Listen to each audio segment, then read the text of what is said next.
Hello दोस्तों, आप सभी का हमारे यूट्यूब चैनल पर स्वागत है। दोस्तों, आज से आपके लिए भारतीय संविधान और राज्य व्यवस्था की क्लास स्टार्ट की जा रही है, जो कि वैसे तो दोस्तों आपके आने वाले सभी एग्जामों के लिए इंपॉर्टेंट रहेगी। जैसे कि दोस्तों आपका यूपीएसआई हो गया, यूपी ट्रिपल एससी पीईटी हो गया, और साथ में आपका आरओ एआरओ यूपी का, और चाहे आपका यूपी पीसीएस हो गया। ठीक है, चाहे आप ग्रुप डी हो या आपका एनटीपीसी हो, उन सभी के लिए आपका इंपॉर्टेंट रहेगा। लेकिन दोस्तों क्लास आपकी विशेषकर यूपीएसआई के लिए बनाई जा रही हैं, क्योंकि दोस्तों यूपीएसआई में जो होता है आपका भारतीय संविधान और व्यवस्था से मिला के लगभग 17 से 18 क्वेश्चन आपके पूछे जाते हैं एग्जाम में। ठीक है, और दोस्तों 17-18 क्वेश्चन में से आपके डायरेक्ट 2 से 3 क्वेश्चन आपके यहीं से आ जाएंगे कि भारतीय संविधान के महत्वपूर्ण अनुच्छेद जो हैं उसी से आपके 2-3 क्वेश्चन पूछ लिए जाते हैं डायरेक्टली। तो इसमें जितने भी आपके महत्वपूर्ण अनुच्छेद हैं उनको देखेंगे। ठीक है, तो चलिए शुरू करते हैं आज का वीडियो। और दोस्तों पहले बताना चाहूँगा आपको कि कुछ टॉपिक जो आपके इंडियन पॉलिटी के, जैसे कि दोस्तों आपका अनुच्छेद हो गए, ठीक है, अनुसूचियां हो गई संविधान की, और साथ में आपके संविधान के भाग हो गए,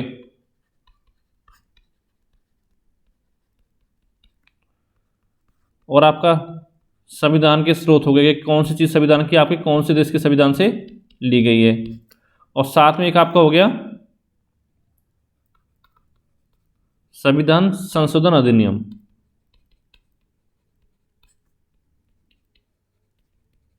ठीक है दोस्तों, इन 5 चैप्टर से मिला के आपके कोई एग्जाम की तैयारी करो, जैसे आपको यूपीएसआई है, उसमें मान चलो आपको कम से कम 5 से 6 क्वेश्चन आपको इन्हीं 5 टॉपिक से मिल जाएंगे एग्जाम में। ठीक है, तो पहले दोस्तों इन सभी को हम आपका थ्योरी वाइज को क्वेश्चन को सॉल्व कराएंगे। ठीक है, सभी को पढ़ाएंगे 5 चैप्टर को। ठीक है, थ्योरी वाइज। उसके बाद दोस्तों इन 5 का मिला के लगभग आपके 100 क्वेश्चन के आसपास आपको एमसीक्यू सॉल्व करा दिए जाएंगे, यानी उसके बाद आपका कुछ भी छूटेगा नहीं इन 5 टॉपिक से। ठीक है, सारा कुछ आपका कवर हो जाएगा। इसलिए दोस्तों जो भी आपके दोस्त यूपीएसआई की तैयारी करना चाहते हैं तो उनको हमारे चैनल को सब्सक्राइब करने के लिए बोलें। ठीक है, और साथ में वीडियो को दोस्तों के साथ शेयर करें, तो यहाँ पे आपको कंप्लीट तैयारी कराई जाएगी भारतीय संविधान और राज्य व्यवस्था की। अब चलिए दोस्तों, अब कुछ इंपोर्टेंट आपके आर्टिकल देख लेते हैं। तो दोस्तों आर्टिकल पहला है आपका कि संघ का नाम और राज्य क्षेत्र। ठीक है, यानी कि भारत अर्थात इंडिया राज्यों का संघ होगा। और दोस्तों पता होगा आपको किस समय कितने राज्य हैं भारत में। तो दोस्तों राज्य की बात की जाए तो राज्य इसमें आपके हैं 28। ठीक है, और केंद्र शासित प्रदेश कितने हैं? केंद्र शासित प्रदेश तो दोस्तों ये हैं आपके इस समय 8, यानी टोटल आपके हो गए 28 और 8 आपके 36 हो गए मिला के। राज्य और केंद्र शासित प्रदेश मिला के आपका 36 हो गया। आर्टिकल 2 में क्या है आपका कि नए राज्यों का प्रवेश या स्थापना, यानी जितने भी नए राज्यों का स्थापना की जाएगी वो सब आपका आर्टिकल 2 के तहत की जाएगी। ठीक है, और आर्टिकल 3 में क्या है आपका कि नए राज्यों का नाम और वर्तमान राज्यों और पुराने राज्यों के क्षेत्रफल, सीमा व नाम में जो परिवर्तन होगा वो आपका आर्टिकल 3 के तहत होगा। और आर्टिकल 5 में क्या है दोस्तों आपका नागरिकता से संबंधित है। इस वीडियो में दोस्तों जितने भी आपके इंपॉर्टेंट आर्टिकल हैं, यानी कि जहाँ से आपके क्वेश्चन बनते हैं एग्जाम में, वही मैं आपको पढ़ाऊंगा। ठीक है, वैसे दोस्तों आपके 395 आर्टिकल हैं, और अगर ABCD मिला दिया तो आपके 500 से ऊपर बैठेंगे। ठीक है, तो उसमें जो आपके 50-60 इंपॉर्टेंट आर्टिकल हैं, केवल वही मैं आपको पढ़ाऊंगा इस वीडियो में। ठीक है, यानी इससे बाहर आपका क्वेश्चन नहीं आएगा। आगे चलते हैं। अगला दोस्तों आपका आर्टिकल 14। तो दोस्तों ये आपका विधि के समक्ष समानता, ठीक है, से संबंधित है। इसका अर्थ ये होगा दोस्तों जो भी राज्य आपका जो भी नियम कानून बनाएगा वो सभी के लिए समान बनाएगा, सभी लोगों के लिए। ठीक है, और एक समान रूप से सभी पर वो आपका लागू करेगा। अगला दोस्तों आपका आर्टिकल 15। ये क्या है? धर्म, मूलबंध, जाति, लिंग या जन्मस्थान के आधार पर भेदभाव का निषेध, यानी कि आप किसी भी व्यक्ति से धर्म, मूलबंध, जाति, लिंग या जन्मस्थान के आधार पर भेदभाव नहीं कर सकते हो। अगर ऐसा करोगे तो आपको दंड दिया जाएगा। ठीक है, आप पर कानूनी कार्रवाई की जाएगी। और दोस्तों आर्टिकल 16 है आपका कि लोक नियोजन के विषय में अवसर की समानता। ठीक है, यानी दोस्तों जो भी आपका आरक्षण दिया जाता है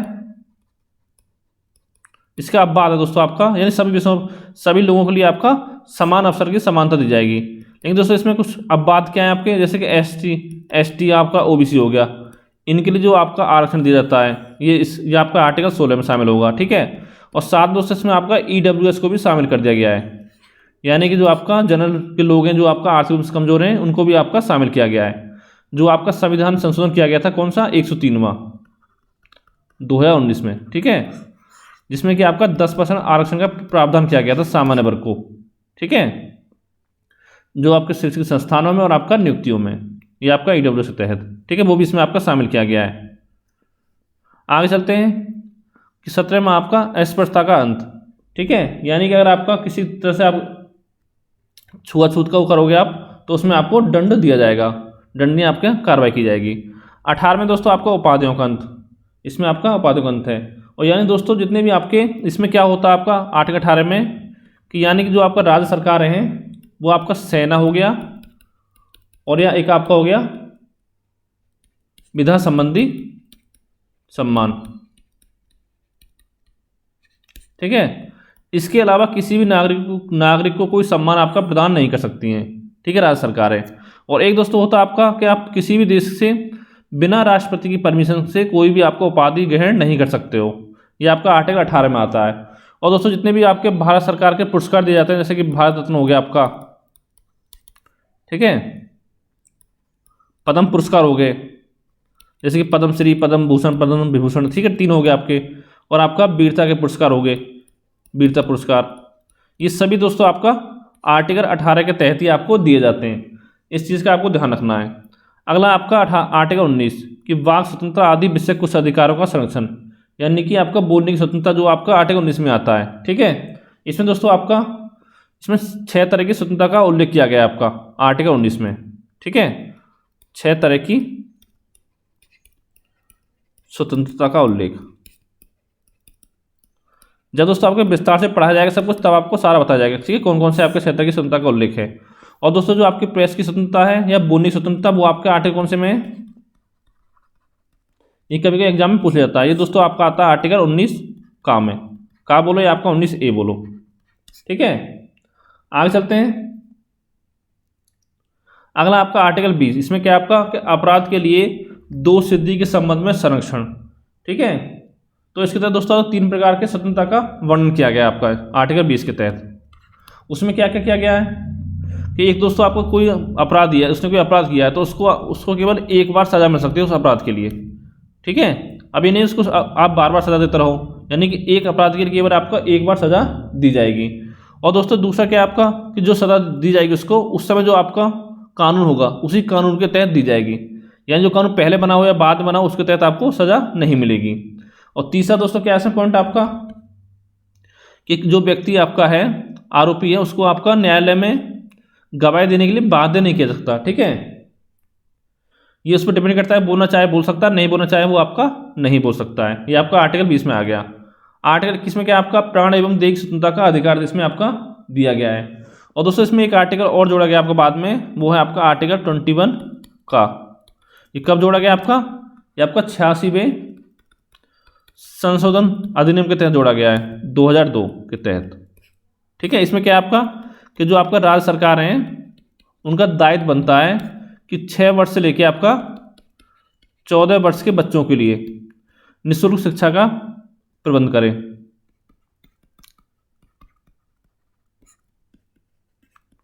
ठीक है, ये आपका प्रावधान करिए, आपका आता है आर्टिकल 21 का में। ठीक है, इस चीज को आपको ध्यान रखना है। अगला आपका आर्टिकल 22, इसमें क्या आपका कि कुछ दशाओं में गिरफ्तारी और निरोध में संरक्षण इसमें आपका प्रदान किया गया आर्टिकल 22 के तहत। ठीक है, यानी कोई व्यक्ति को अगर पुलिस गिरफ्तार करती है तो उसको कारण बताना पड़ेगा उसको गिरफ्तार क्यों किया गया है। ठीक है, पहला तो पॉइंट ये हो गया आपका कि उसको क्यों गिरफ्तार किया गया, उसको आपका कारण बताना होगा। दूसरा दोस्तों आपका उसको गिरफ्तार करने के 24 घंटे के अंदर न्यायालय में करना पड़ेगा उसको। ठीक है, हाजिर करना होगा न्यायालय के अंदर। और दोस्तों जो आपको जाने आने का समय लगा उसको छोड़कर ये 24 घंटे होना चाहिए आपका। ठीक है, और तीसरा क्या आपका कि उसको अपने पसंद के वकील से सलाह लेने की अनुमति दी जाएगी। ठीक है, जो भी आपका आरोपी है। और अगला दोस्तों आपका आता है आर्टिकल 23, इसमें क्या आपका इसमें आपका बलात्श्रम में मानव के व्यापार का निषेध। ठीक है, आर्टिकल 23 के अंतर्गत आपका आता है। आगे चलते हैं। अगला दोस्तों आपका आर्टिकल 24, इसमें क्या आपका कि कारखानों में बाल श्रम आदि का निषेध है इसमें। यानी दोस्तों जो आपके बच्चे हैं कि 14 वर्ष से कम आयु के जो बच्चे होंगे उनको कारखानों में काम करने के लिए नहीं रख सकते आप। ठीक है, इसमें आता है आपका आर्टिकल 24 में। अगला आर्टिकल 25, इसमें क्या आपका कि अंतःकरण की ओर धर्म के अबाध रूप से मानने, आचरण और प्रचार करने की स्वतंत्रता, यानी व्यक्ति को स्वतंत्रता है, वो जिस धर्म को मानना चाहे उस धर्म को आपका मान सकता है, उसका प्रचार कर सकता है। ठीक है, ये आपका उस व्यक्ति पर डिपेंड करता है। अगला आपका आर्टिकल 26, इसमें क्या आपका धार्मिक कार्यों के प्रबंध की स्वतंत्रता। ठीक है, आर्टिकल 26 में आपकी आती है। आर्टिकल 27 में क्या आपका कि किसी धर्म विशेष की अभिवृद्धि के लिए करों के समुदाय के बारे में स्वतंत्रता आपका प्रदान की गई है। ठीक है, अगला आपका आर्टिकल 28 में क्या है कि निश्चित शैक्षणिक संस्थानों में धार्मिक निर्देशों अथवा पूजा में उपस्थित होने की स्वतंत्रता, यानी कि व्यक्ति के पास स्वतंत्रता है, वो आपका जिस भी मस्जिद हो या मंदिर हो जहाँ चाहे आपका जा सकता है। ठीक है, अगला दोस्तों आपका आर्टिकल 29, इसमें क्या आपका, इसमें अल्पसंख्यक वर्गों के हितों का संरक्षण प्रदान किया गया है। और दोस्तों अल्पसंख्यक कौन आते हैं आपके, जैसे आपके मुस्लिम हो गए, ठीक है, पारसी, ईसाई, बौद्ध हो गए आपके, बौद्ध, जैन, ठीक है, और आपका सिख, ये दोस्तों आपके अल्पसंख्यक वर्ग के अंतर्गत आते हैं। ठीक है, इस चीज़ का आपको ध्यान रखना है। अगला आपका आर्टिकल 30, इसमें क्या है कि शिक्षण संस्थानों की स्थापना और प्रशासन करने का अल्पसंख्यक वर्गों का अधिकार, यानी दोस्तों जो आपका अल्पसंख्यक वर्ग हैं जो बताएं आपको 6, जो चाहें तो अपना कोई भी आपका संस्थान खोल सकते हैं। ठीक है, शैक्षणिक संस्थान चला सकते हैं, तो उसके लिए सरकार उसको अनुदान देने से मना नहीं कर सकती है। अगला दोस्तों आपका आर्टिकल 32, इसमें क्या आपका मूल अधिकारों का संरक्षण प्राप्त है इस आर्टिकल में। ठीक है, और दोस्तों जो आर्टिकल 32 को ये कहा था आपका संवैधानिक उपचारों का अधिकार कहा था, किसने कहा था, ये दोस्तों आपका कहा था भीमराव अम्बेडकर ने। ये पॉइंट आपको ध्यान रखना है क्योंकि एग्जाम में कई बार आपका पूछा गया है। ठीक है, ये पूछता है कि भीमराव अम्बेडकर ने संवैधानिक उपचारों का अधिकार कौन से आर्टिकल को कहा है। ठीक है, तो वो कहा है आर्टिकल 32 को। और दोस्तों इसके तहत आपका सुप्रीम कोर्ट को रिट जारी करने का अधिकार दिया गया है, रिट जारी करने का अधिकार आर्टिकल 32 के तहत।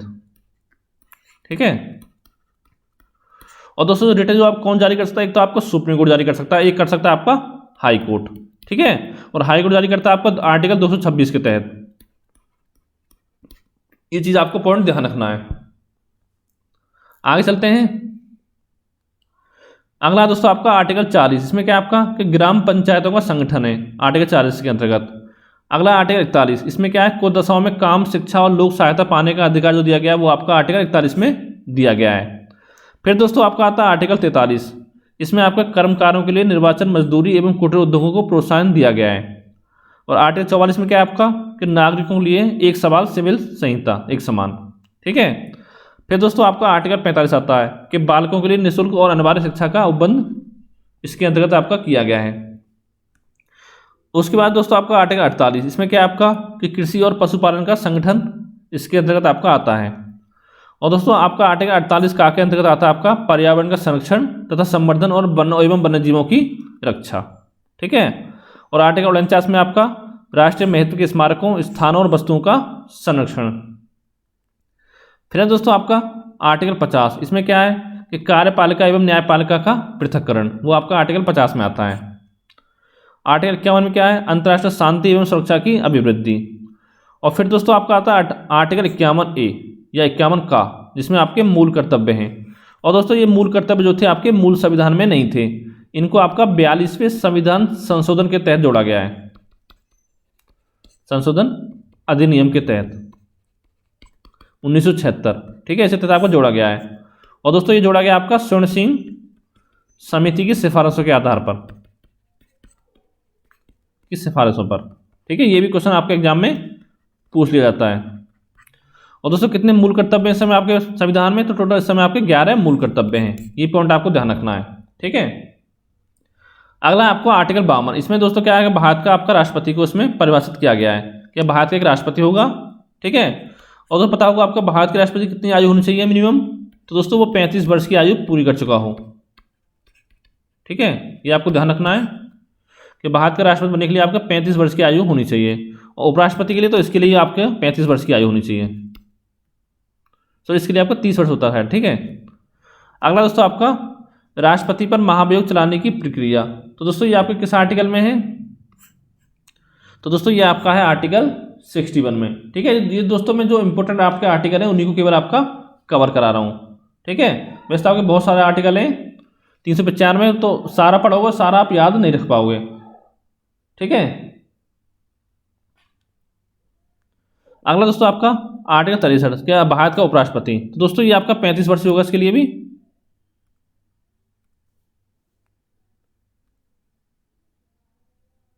ठीक है, पहले क्या था आर्टिकल 52 में भारत का राष्ट्रपति होगा, जिसके लिए कितनी आयु होनी चाहिए, 35 वर्ष की आपकी आयु होनी चाहिए मिनिमम। अगला आपका आर्टिकल 61, इसमें क्या है राष्ट्रपति पर महाभियोग चलाने की प्रक्रिया जो आपकी आती है वो आपका आर्टिकल 61 के तहत आती है। ठीक है, फिर है दोस्तों आपका भारत का उपराष्ट्रपति, ये किस आर्टिकल में आपका, ये आपका आर्टिकल 63 में है। और दोस्तों भारत के उपराष्ट्रपति कितनी आयु होनी चाहिए, इसके लिए दोस्तों आपका 35 वर्ष की आयु होनी चाहिए। ठीक है, फिर दोस्तों आपका आता है आर्टिकल 74, इसमें क्या है कि राष्ट्रपति को सहायता और सलाह देने के लिए आपका एक मंत्रिपरिषद होगा, जिसका प्रमुख कौन होगा, आपका विधानमंत्री होगा जिसका प्रमुख। ठीक है, अगला दोस्तों आपका आर्टिकल 76, इसमें क्या है दोस्तों आपका कि भारत का महान्यायवादी को परिभाषित इसमें आपका किया गया है आर्टिकल 76 के अंतर्गत। ठीक है, अगला दोस्तों आपका आर्टिकल 79, इसमें क्या आपका संसद का गठन है।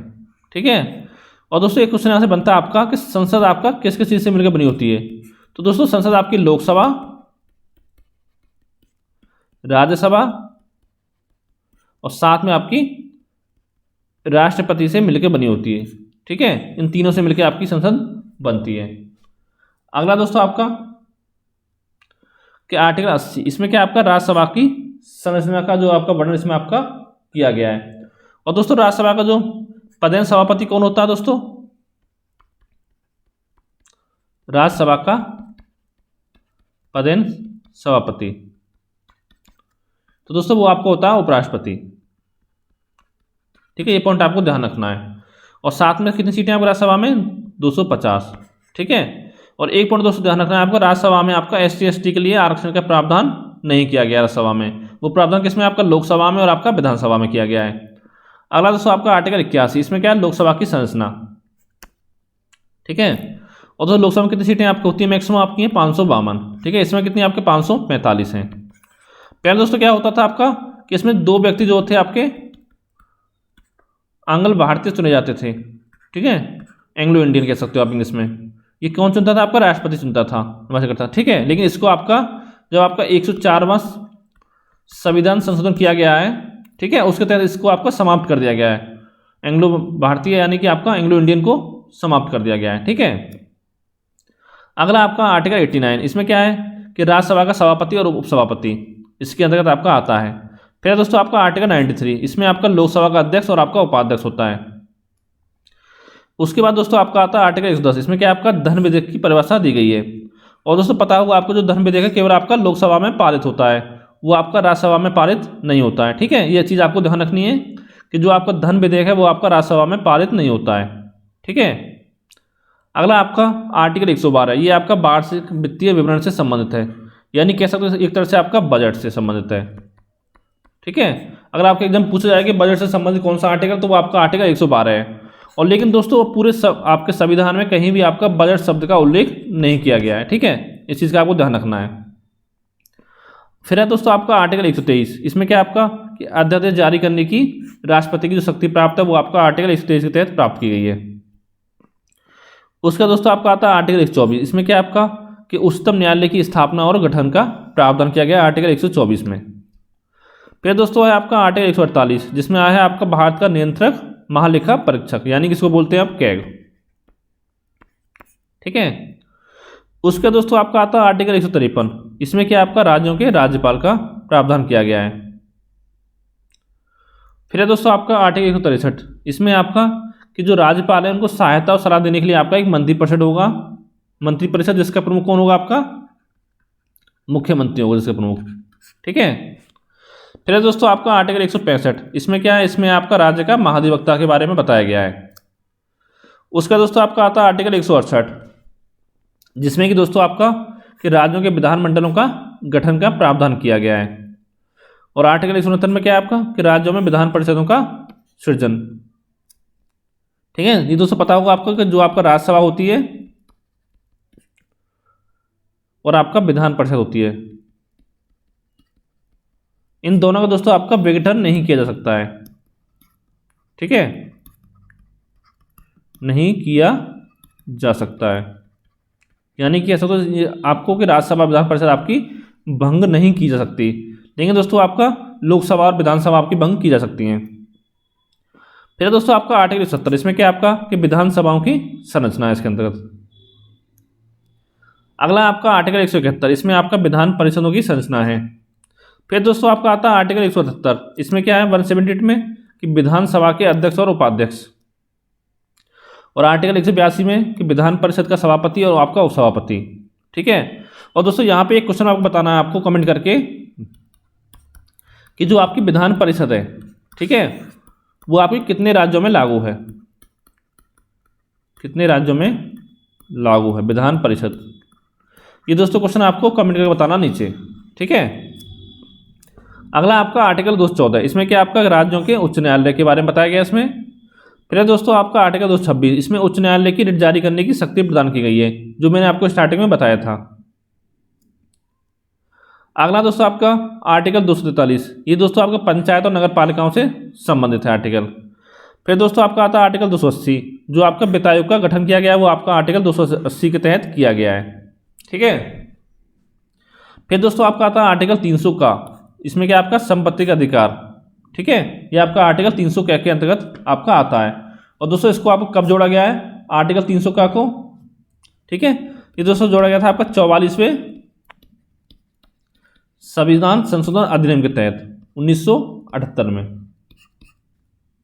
ठीक है। और पहले दोस्तों ये आपका था आर्टिकल 31 में था, पहले आर्टिकल 31 में आपका मूल अधिकार था, यानी कि मौलिक अधिकार, उसको आपको हटा के आर्टिकल 300 का में जोड़ दिया गया है, ठीक है। अगला आपका आर्टिकल 312, इसमें क्या आपका अखिल भारतीय सेवाएं जो आती हैं वो आपकी आर्टिकल 312 के तहत आती हैं। और आर्टिकल 315 में क्या है आपका संघ और राज्यों के लिए लोक सेवा आयोग, जो आपका आर्टिकल 315 में है, ठीक है। फिर दोस्तों आपका आता है आर्टिकल 324, जिसमें आपका निर्वाचन से संबंधित है। और दोस्तों यहाँ पे आपका एक क्वेश्चन बनता है कि एग्जाम में कई बार पूछा गया है कि आपकी अखिल भारतीय सेवाएं कौन कौन सी हैं, ठीक है। दोस्तों इसमें आपको 3 सेवा आती हैं, एक तो आपका आता है IAS यानी कि भारतीय प्रशासनिक सेवा, और दूसरा आपका आता है IPS यानी भारतीय पुलिस सेवा, ठीक है। और दोस्तों तीसरा आपका आता है भारतीय वन सेवा, ठीक है, यानी कि इंडियन फॉरेस्ट सर्विस। लेकिन दोस्तों बच्चे यहाँ पे गलती क्या करते हैं, यहाँ पे आपको मान लेते हैं IFS को, ठीक है, यानी कि इंडियन फॉरेन सर्विस, उसको आपको लगा देते हैं। लेकिन दोस्तों वो आपका गलत है। यानी दोस्तों जो आपकी अखिल भारतीय सेवा होती हैं वो आपकी 3 होती हैं, एक तो IAS, एक IPS, एक आपकी भारतीय वन सेवा यानी कि IFOS, इसको बोलते हैं IFOS, ठीक है। अगला आपका आर्टिकल 330, इसमें क्या आपका कि लोकसभा में SC और ST के लिए स्थानों का जो आपका आरक्षण है वो आपका आर्टिकल 330 के तहत प्रावधान किया गया है, ठीक है। और दोस्तों पता होगा आपको लोकसभा में SC कितनी सीटें इस समय आपकी, तो दोस्तों 84 सीटें आपकी SC के लिए हैं और ST के लिए सीटें आपकी 47, ठीक है, ये चीज़ आपको ध्यान रखनी है। अगला दोस्तों आपका आर्टिकल 331 कि लोकसभा में आंग्ल भारतीय समुदाय का प्रतिनिधित्व जो था वो आपका, लेकिन दोस्तों जो आपका आर्टिकल में संशोधन किया गया है 104वां, ठीक है, उसके तहत इसको आपका समाप्त कर दिया गया है। अब दोस्तों आपके आंग्ल भारतीय समुदाय की जो सीटों की व्यवस्था थी, 2 सीटें थी लोकसभा में, उसका प्रावधान आपका इस समय नहीं है, ठीक है, लोकसभा में। और बात करें विधानसभाओं की, आर्टिकल 332 में क्या आपका राज्यों की विधानसभाओं में SC ST के लिए स्थानों का आरक्षण, ठीक है, वो आपका आर्टिकल 332 में है। फिर दोस्तों आपका आर्टिकल 333 में क्या आपका कि राज्यों की विधानसभाओं में आंग्ल भारतीय समुदाय का जो प्रतिनिधित्व था वो भी दोस्तों आपका समाप्त कर दिया गया है 104वें संविधान संशोधन के तहत, संशोधन के तहत, ठीक है, ये चीज़ आपको ध्यान रखनी है। पहले दोस्तों आपका राज्यों में एक आंग्ल भारतीय आपका प्रतिनिधित्व था, ठीक है, और लोकसभा में 2 का था, ये दोनों ही आपके समाप्त कर दिए गए हैं। अगला दोस्तों आपका आर्टिकल 338, इसमें क्या आपका राष्ट्रीय अनुसूचित जाति आयोग है। और आर्टिकल 338 कैमा क्या है, राष्ट्रीय अनुसूचित जनजाति आयोग। और दोस्तों जो आपका 102वां संशोधन किया गया था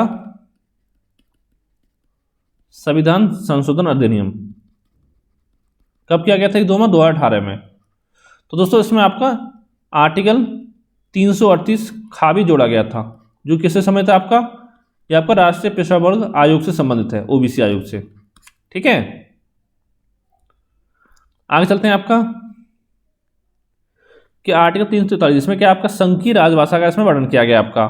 फिर दोस्तों आपका आर्टिकल 351 इसमें क्या आपका हिंदी भाषा को प्रोत्साहन देना इसके तहत। उसके दोस्तों आपका आता है आर्टिकल 352 जिसमें आपका दोस्तों राष्ट्रीय आपातकाल का विवरण दिया गया है। ठीक है, तो पता होगा दोस्तों जो आपके आपातकाल होते हैं 3 तरह के होते हैं। राष्ट्रीय आपातकाल तो 352 के तहत, और आपका होता है राष्ट्रपति शासन 356 के तहत, यानी जो अभी सरकार गिर जाती है किसी राज्य में तो उस समय आपका राष्ट्रपति शासन लागू कर दिया जाता है। ठीक है, और जो आपको बाह्य आक्रमण हो या युद्ध वगैरह हो उस समय आपका राष्ट्रीय आपातकाल लागू किया जाता है। और आर्टिकल 360 में दोस्तों क्या है आपका वित्तीय आपात, लेकिन दोस्तों अभी तक हमारे देश में कभी भी वित्तीय आपात आपका लागू नहीं किया गया है, इस चीज़ का आपको ध्यान रखना है। अगला है दोस्तों आपका आर्टिकल 368, ठीक है, यानी कि संविधान संशोधन। तो यानी कि जितने भी आपके संविधान में संशोधन किए जाते हैं दोस्तों वो सभी आपका आर्टिकल 368 के तहत किए जाते हैं। पहले दोस्तों क्या होता है आपका, पहले बनता है आपका संविधान संशोधन विधेयक। ठीक है, जो कि आपका लोकसभा में पारित होता है, फिर आपका राज्यसभा में पारित होता है। ठीक है, दोनों में आपका पारित होता है। तो दोस्तों ये बन जाता है आपका विधेयक होता है। जब दोस्तों इसको राष्ट्रपति की मंजूरी मिलती है,